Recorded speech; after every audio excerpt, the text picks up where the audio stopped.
नमस्ते साथियों, स्वागत है आपका मेरे YouTube चैनल LKSS अकेडमी में। आज मैं आपके लिए लेकर आई हूँ पाश्चात्य काव्य शास्त्र से संबंधित 50 प्रश्न। ठीक है, 50 प्रश्न मैंने पिछली वीडियो में हमने 50 प्रश्न किए थे और आज भी मैं आपके लिए लेकर आई हूँ 50 प्रश्न पाश्चात्य काव्य शास्त्र से संबंधित। तो शुरू करते हैं आज की इस वीडियो को। प्रश्न नंबर 51 है कि अभिव्यंजना अर्थात किसी बात को कहने का ढंग ही सब कुछ है, यह कथन है। तो यह कथन किसका है? Option number A Ramchandra Shukla, B doctor Nagendra, C Ramvilas Sharma या डी लक्ष्मी चंद्र जैन। तो अब इसका सही आंसर है ऑप्शन नंबर ए, आचार्य रामचंद्र शुक्ल इसका सही आंसर हो जाएगा। प्रश्न नंबर 52 है, अभिव्यंजना का एक अन्य नाम है। ऑप्शन नंबर ए वक्रोक्ति, बी रीति, सी स्वयं प्रकाश ज्ञान या डी अभिव्यक्ति। तो अभिव्यंजना का एक अन्य नाम क्रोचे ने दिया है, वो क्या है? ऑप्शन नंबर सी, क्या है? स्वयं प्रकाश ज्ञान। प्रश्न नंबर 53 है कि क्रोचे ने सौंदर्यवाद की परिकल्पना करते हुए उसके कितने स्तर बताए हैं? तो कितने स्तर बताए हैं? ऑप्शन नंबर ए 3, बी 4, सी 5 या डी 8। तो इसका सही आंसर हो जाएगा ऑप्शन नंबर बी 4। ठीक है। प्रश्न नंबर 54 है कि दुखांत नाटक की मीमांसा अरस्तु के किस सिद्धांत से होती है? दुखांत नाटक की मीमांसा अरस्तु के किस सिद्धांत से होती है? ऑप्शन नंबर ए अनुकरण सिद्धांत, बी विरेचन सिद्धांत, डी ए और बी दोनों या इनमें से कोई नहीं। तो इसका सही आंसर हो जाएगा ऑप्शन नंबर सी। अरस्तु ने क्या किया है? दुखांत नाटक की मीमांसा उनके अनुकरण सिद्धांत और विरेचन सिद्धांत दोनों में की है। ठीक है। देखेंगे प्रश्न नंबर 55 है कि लॉन्जाइनस ने रचना में औदात्य का संचार लॉन्जाइनस ने रचना में औदात्य का संचार करने वाले कितने तत्व माने हैं? ऑप्शन नंबर ए 3, बी 4, सी 5 या डी 8। तो इसका सही आंसर हो जाएगा ऑप्शन नंबर सी। कितने माने हैं? Option number C 5। ठीक है। प्रश्न नंबर 56 है, कौन सा तत्व किसी रचना में औदात्य का विधान करता है? उदात्त विचार, उत्कृष्ट माप, उदात्त भाव या डी ये सभी। तो इसका सही आंसर हो जाएगा ऑप्शन नंबर डी ये सभी। ठीक है। प्रश्न नंबर 57 है, चरित्रवान व्यक्ति ही उदात्त रचनाएं दे सकता है, यह विचार है। तो यह विचार किसने दिया था?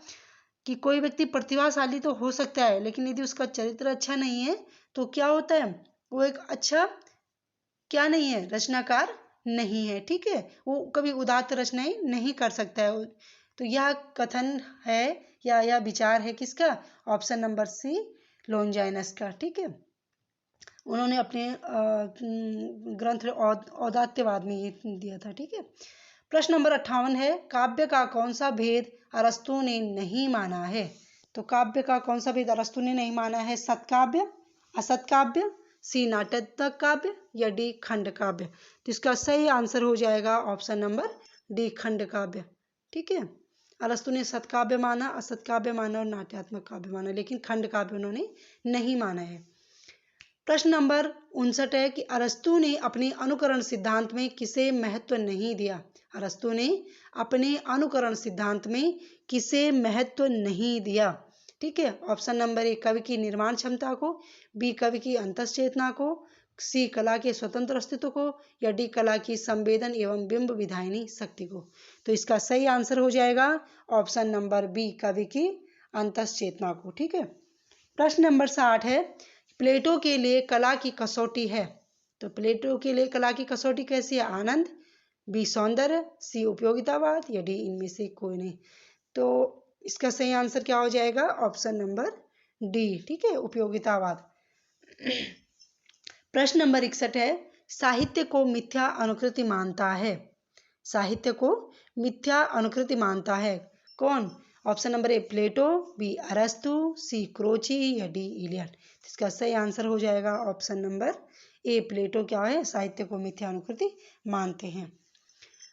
प्रश्न नंबर 62 है कि दुखांत नाटकों में कृत्रिम रूप से हमारी करुणा और भय की भावनाओं को निकास का अवसर मिल जाता है। यह मत किस सिद्धांत पर लागू होता है? तो इसका सही आंसर क्या हो जाएगा? या पहले यह किसने दिया था? ये अरस्तु का सिद्धांत है, ठीक है। और किस सिद्धांत पर दिया था? अनुकरण सिद्धांत या विरेचन सिद्धांत? तो इसका सही आंसर हो जाएगा ऑप्शन नंबर बी, विरेचन सिद्धांत, ठीक है।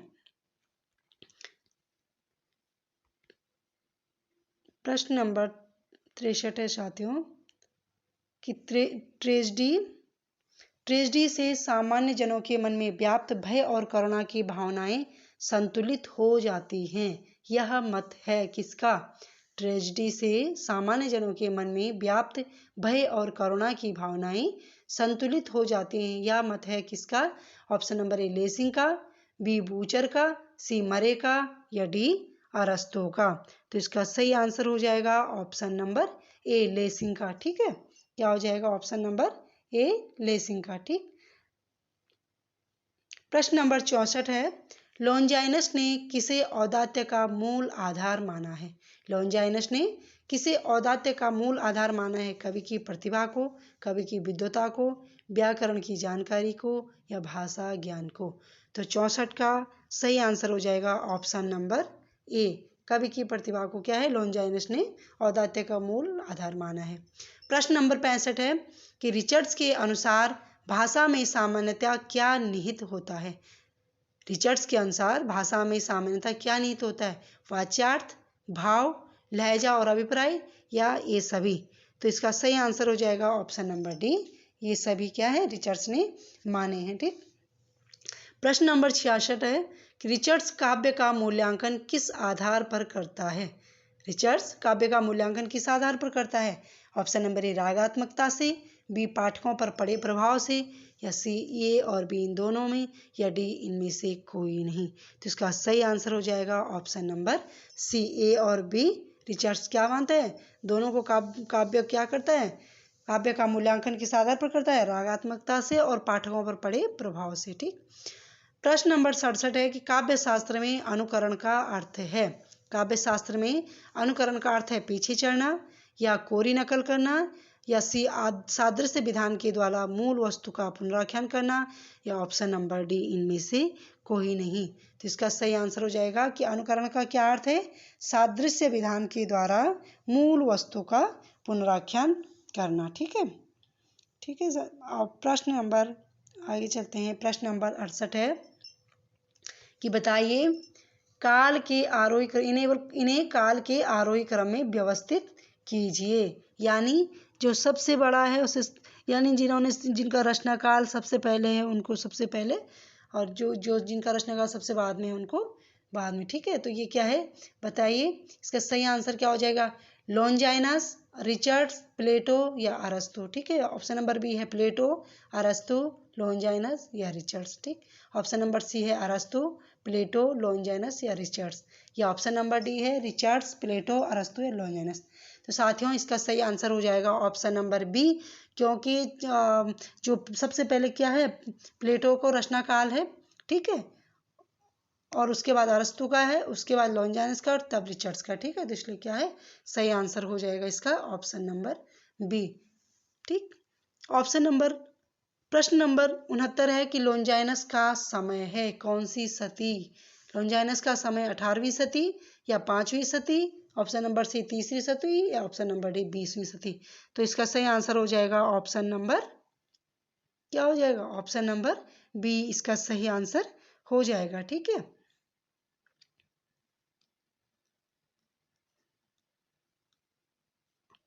सॉरी साथियों, इसका लॉन्जाइनस का समय है, इसमें लॉन्जाइनस का समय है 3री सदी, ठीक है। इसलिए ऑप्शन नंबर 69 का ऑप्शन नंबर सी सही आंसर हो जाएगा, ठीक। प्रश्न नंबर 70 है कि लॉन्जाइनस का संबंध है, इसने ठीक भी कर रखा है कि लॉन्जाइनस का संबंध है इंग्लैंड से, जर्मनी से, कनाडा से, या यूनान से। तो अरस्तु, प्लेटो और लॉन्जाइनस तीनों का संबंध यूनान से था, ये आपको ध्यान रखने योग्य बातें हैं, ठीक है। तो लॉन्जाइनस का संबंध कहाँ से? यूनान से था, ठीक है। इसलिए ऑप्शन नंबर डी इसका सही आंसर हो जाएगा।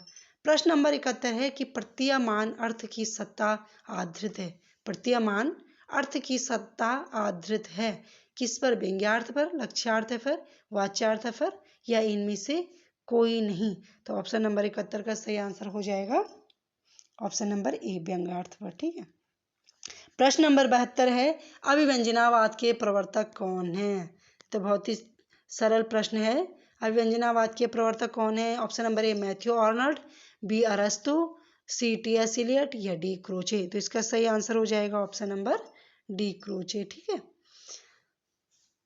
प्रश्न नंबर 73 है अभिव्यंजनावाद को भारतीय वक्रोक्ति सिद्धांत का विलायती उत्थान किस आचार्य ने कहा है?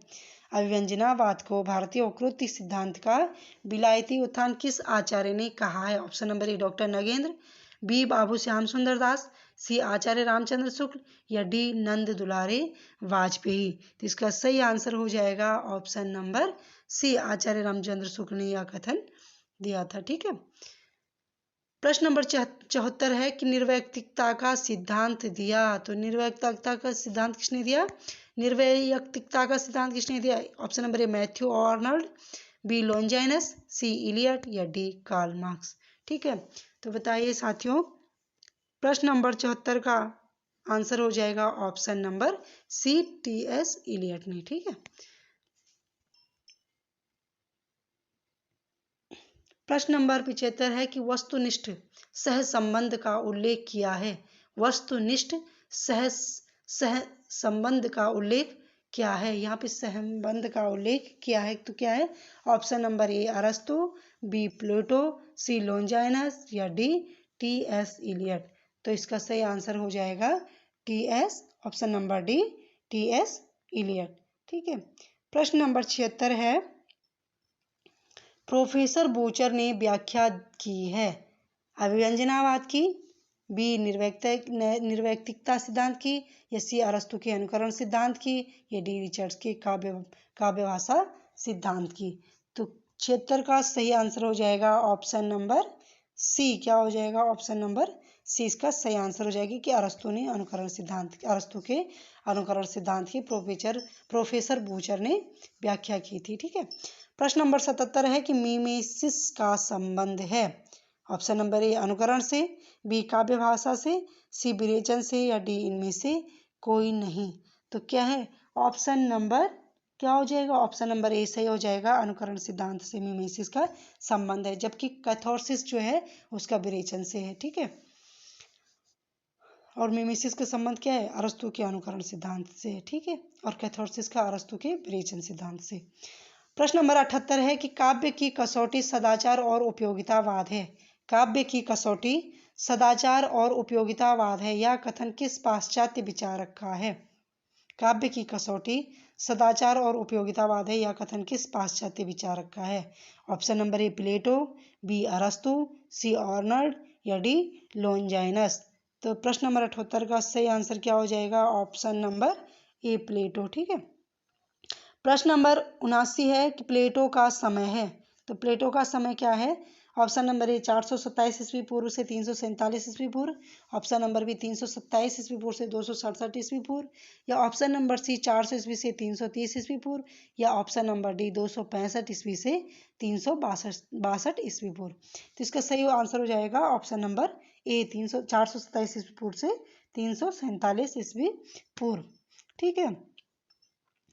अब प्रश्न नंबर 80 है कि द स्केयर्ड वर्ड नामक कृति के रचयिता कौन है?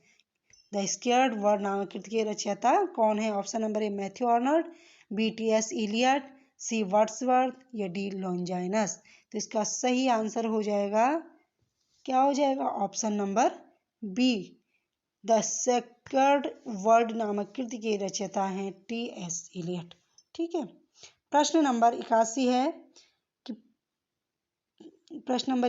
है कि प्रीफेस टू लिरिकल बैलेट्स किस आलोचक की कृति है? तो बताइए किसकी कृति है?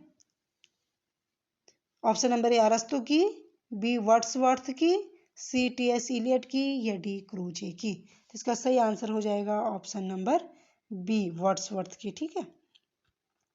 अब है प्रश्न नंबर 82 है, ग्रामीण भाषा में काव्य की गहन अनुभूतियों को व्यक्त करने की क्षमता नहीं होती। ग्रामीण भाषा में काव्य की गहन अनुभूतियों को व्यक्त करने की क्षमता नहीं होती, यह कथन है। तो यह कथन किसका है? Option number A Richards, B Eliot, C Matthew Arnold या डी कॉल्डिश। तो इसका सही आंसर हो जाएगा ऑप्शन नंबर डी, इसका सही आंसर हो जाएगा किसका है? कॉल्डिश का है। ठीक है। प्रश्न नंबर 83 है, सुमित्रा नंदन पंत की तुलना किस कवि से की जाती है? ऑप्शन नंबर ए इलियट से, बी वर्ड्सवर्थ से, सी शेक्सपियर से या डी मैथ्यू आर्नल्ड से। ठीक है। तो इसका सही आंसर क्या हो जाएगा? ऑप्शन नंबर सी इसका सही आंसर हो जाएगा। शेक्सपियर से सुमित्रा नंदन पंत की तुलना की जाती है। सुमित्रा नंदन पंत कहाँ के थे? उत्तराखंड राज्य के थे। ठीक है। इन्हें प्रकृति का सुकुमार कवि भी कहा जाता है। प्रश्न नंबर 84 है, भाषा पर सर्वाधिक बल देता है? ऑप्शन नंबर ए विखंडनवाद, बी स्वच्छंदतावाद, सी रूपवाद या डी अभिव्यंजनावाद। तो कौन सा भाषा पर जोर देता है? विखंडनवाद, स्वच्छंदतावाद, रूपवाद या अभिव्यंजनावाद। किससे 84 का सही आंसर हो जाएगा ऑप्शन नंबर सी रूपवाद। ठीक है। प्रश्न नंबर 85 है कि बोरिक एकेनवाद का संबंध है। बोरिक एकेनवाद का संबंध है किससे? ऑप्शन नंबर ए रूपवाद से, बी अभिव्यंजनावाद से, सी सौंदर्य शास्त्र से या डी अस्तित्ववाद से। तो 85 का क्या हो जाएगा? ऑप्शन नंबर ए रूपवाद से। ठीक है। प्रश्न नंबर 86 है, स्वयं प्रकाश ज्ञान का संबंध है। ठीक है। और स्वयं प्रकाश ज्ञान का संबंध किससे? अस्तित्ववाद से या शास्त्रवाद से या मार्क्सवाद से या फिर ऑप्शन नंबर डी अभिव्यंजनावाद से। तो ये क्या हो जाएगा? इसका सही आंसर हो जाएगा ऑप्शन नंबर डी, अब किससे? अभिव्यंजनावाद से। ठीक है। और अभिव्यंजनावाद का एक अन्य नाम क्या है? स्वयं प्रकाश ज्ञान। प्रश्न नंबर 87 है, द्वंद्वात्मक का भौतिक विकासवाद की विचारधारा देन है। द्वंद्वात्मक का भौतिक विकासवाद की विचारधारा देन है। ऑप्शन है बी मार्क्सवाद, बी मनोविश्लेषणवाद, सी अस्तित्ववाद या डी स्वच्छंदतावाद की। ठीक है। किसकी देन है? मार्क्सवाद की या मनोविश्लेषणवाद की या अस्तित्ववाद की या फिर स्वच्छंदतावाद की। तो ऑप्शन नंबर प्रश्न नंबर 87 का हो जाएगा ऑप्शन नंबर ए मार्क्सवाद की। ठीक है। द्वंद्वात्मक का भौतिक विकासवाद किसकी देन है? मार्क्सवाद की। प्रश्न नंबर 88 है, हिंदी की कौन सी कविता मार्क्सवादी विचारधारा से प्रभावित है? हिंदी की कौन सी कविता मार्क्सवादी विचारधारा से प्रभावित है? तो इसका सही आंसर क्या हो जाएगा? ऑप्शन नंबर ए छायावादी, बी प्रगतिवादी, सी द्विवेदी या डी प्रयोगवादी। तो 88 का सही आंसर हो जाएगा ऑप्शन नंबर बी प्रगतिवादी विचारधारा से प्रभावित है। ठीक है। प्रश्न नंबर 90 है या 89 है, मनोविश्लेषणवाद का प्रभाव है। प्रश्न ऑप्शन नंबर ए गोदान पर, बी शेखर एक जीवनी पर या सी वैशाली की नगर वधु पर या डी दादा कामरेड पर। ठीक है। तो 89 का सही आंसर हो जाएगा, क्या हो जाएगा? ऑप्शन नंबर बी शेखर एक जीवनी पर क्या है? मनोविश्लेषणवाद का प्रभाव है। प्रश्न नंबर 90 है कि अस्तित्ववाद से प्रभावित कीर्ति है कौन सी? अस्तित्ववाद से प्रभावित कीर्ति अपने अपने अजनबी, बी त्यागपत्र, सी भूले बिसरे चित्र या डी कितनी पाकिस्तान। तो ऑप्शन प्रश्न नंबर 90 का सही आंसर हो जाएगा ऑप्शन नंबर ए अपने अपने अजनबी। ठीक है। चलते हैं प्रश्न नंबर 91 की तरफ। इनमें से कौन सा समीक्षक मार्क्सवादी है? तो कौन सा? Option number A doctor Ramvilas Sharma, B Prakash Chandra Gupt, C Shivdas Singh Chauhan या डी उपयुक्त सभी। तो प्रश्न नंबर 91 का सही आंसर हो जाएगा ऑप्शन नंबर डी उपयुक्त सभी, यानी सभी क्या हैं? मार्क्सवादी समीक्षक हैं। डॉक्टर रामविलास शर्मा भी, प्रकाश चंद्र गुप्त भी और शिवदास सिंह चौहान भी। अब है प्रश्न नंबर 92, इन सूचियों को सुमेलित कीजिए। बताइए कौन किस वाद से संबंधित है या कौन किस वाद का प्रवर्तक है। ठीक है। तो अस्तित्ववाद का प्रवर्तक कौन है? बताइए। अस्तित्ववाद के प्रवर्तक कौन है? कीरकेगार्ड। अभिव्यंजनावाद के हैं क्रोचे, मार्क्सवाद के हैं कार्ल मार्क्स और स्वच्छंदतावाद के हैं option number A Walter Scott. ठीक है, अस्तित्ववाद के कौन है? कीरकेगार्ड हैं। और अभिव्यंजनावाद के कौन है? क्रोचे। मार्क्सवाद के आप जानते हैं कार्ल मार्क्स हैं। और स्वच्छंदतावाद के कौन है? Walter Scott. ठीक है, इसलिए 92 का ऑप्शन नंबर बी सही आंसर हो जाएगा। ठीक है, प्रश्न नंबर 93 है।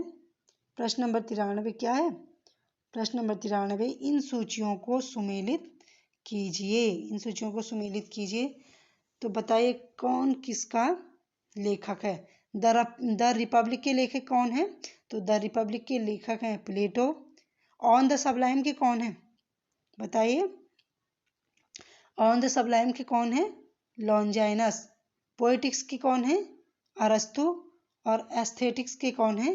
क्रोचे। इसलिए प्रश्न नंबर 93 का सही आंसर हो जाएगा ऑप्शन नंबर सी।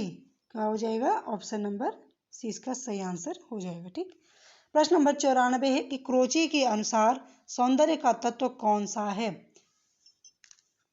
क्रोचे के अनुसार सौंदर्य का तत्व कौन सा है? ऑप्शन नंबर ए अंतः संस्कार, बी अभिव्यंजना का स्वरूप, सी अभिव्यक्ति या डी इनमें से कोई नहीं। तो प्रश्न नंबर 94 का क्या हो जाएगा? सही आंसर हो जाएगा ऑप्शन नंबर डी इनमें से सभी। क्या है? सभी क्रोचे के क्या है? सौंदर्य के तत्व हैं। ठीक है, प्रश्न नंबर 95 है कि औदात्य आत्मा की महानता का प्रतिबिंब है, यह कथन है। तो औदात्य से संबंधित रचना किसने की थी? लॉन्जाइनस ने की थी।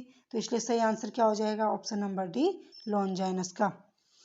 प्रश्न नंबर 96 की एक अनुभूति सबकी अनुभूति बना देना कवि का संप्रेषण कौशल है। एक की अनुभूति यानी जो एक अनुभूत करता है, एक फील करता है, वो सब फील करे, यानी एक की अनुभूति सबकी अनुभूति बना देना कवि का संप्रेषण कौशल है। तो यह विचार है किसका? तो संप्रेषण सिद्धांत से संबंधित कौन थे?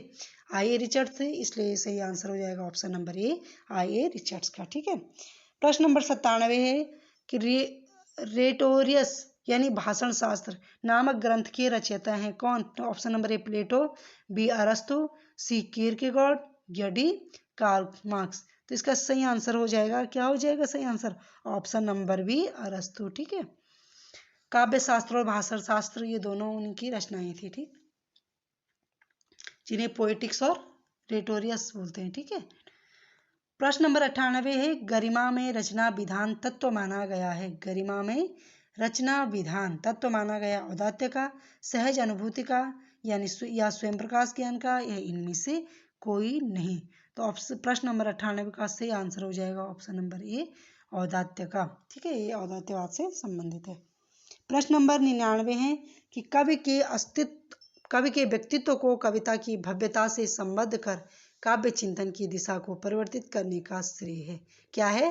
कवि के व्यक्तित्व को कविता की भव्यता से संबद्ध कर काव्य चिंतन की दिशा को परिवर्तित करने का श्रेय है। तो यह श्रेय किसे जाता है? ऑप्शन नंबर सी लॉन्जाइनस को। ठीक है साथियों, अब अंतिम प्रश्न है प्रश्न नंबर 100। ठीक है, कि कला को नैतिक बंधनों से स्वतंत्र मानकर भी स्वेच्छाचारिता को प्रश्रय नहीं दिया जा सकता है। क्या है? कला को नैतिक बंधनों से स्वतंत्र मानकर भी स्वेच्छाचारिता को प्रश्रय नहीं दिया जा सकता है, यह विचार है। तो यह विचार किसका है? Option number A Croce, B अरस्तु, सी प्लेटो या डी आई ए रिचर्ड्स। तो यह कथन किसका है? यह विचार किसका है? Option number A. किसका? ऑप्शन नंबर ए क्रोचे का। ठीक है, ऑप्शन नंबर ए क्रोचे का। तो आज के लिए इतना ही साथियों, लेकर आऊंगी हिंदी साहित्य से संबंधित अगली video. Thank you so much.